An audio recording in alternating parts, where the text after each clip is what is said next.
Welcome to மக்களே. இன்றைக்கி பார்த்தீங்கன்னா பல பொருள் தரும் ஒரு சொற்கள் பார்க்க போகிறோம் பார்த்துக்கோங்க. இப்போ பார்த்துடலாம்.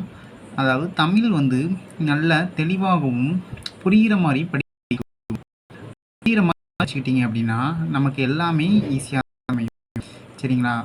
டாபிக் ஃபஸ்ட்டு அறிவு அப்படிங்கிறதுக்கு என்னென்ன இருக்குது அப்படின்னு பார்த்தீங்கன்னா மதி, புலம், சித்தம் அப்படின்ட்டு இருக்கு. அதுக்கடுத்து அரிக்கு, திருமா, காய் அறிதல், சிங்கம் அப்படிங்கிற பெயர்கள் இருக்கு. அணிக்கு அணிகலன், அழகு, உடுத்து. அகத்துக்கு பார்த்திங்கன்னா மனம், வீடு, உட்பகுதி. அன்னத்துக்கு பார்த்திங்கன்னா சோறு, ஒரு வகை பறவை. அரவத்துக்கு அப்படின்னு பார்த்திங்கன்னா பாம்பு, ஒளி. அலை அப்படின்னா கடல் அலை, அலைந்து திரி. அணை தழுவு, தடுத்தல், படுக்கை. அகல் நீங்குதல், விளக்கு ஏற்றும், தானம் அப்படின்னு சொல்கிறாங்க. அகல். அறை பார்த்திங்கன்னா வீட்டின் ஒரு பகுதி. அடித்தல் அப்படின்னு சொல்கிறாங்க.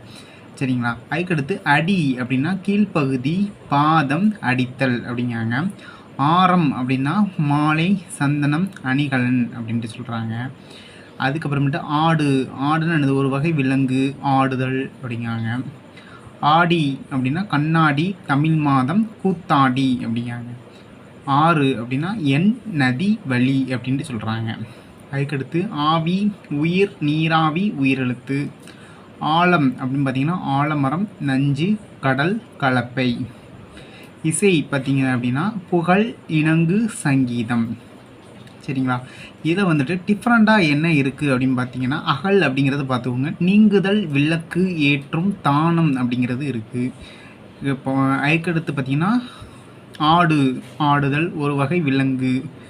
அதுக்கடுத்து ஆவி பார்த்துக்கோங்க. இசை பார்த்துக்கோங்க. சங்கீதம். இணங்குனா எனது இசை. சரிங்களா? இதுதான் ஃப்ரெண்ட்ஸ் பல பொருள் தரும் ஒரு சொற்கள். Okay, thank you to all.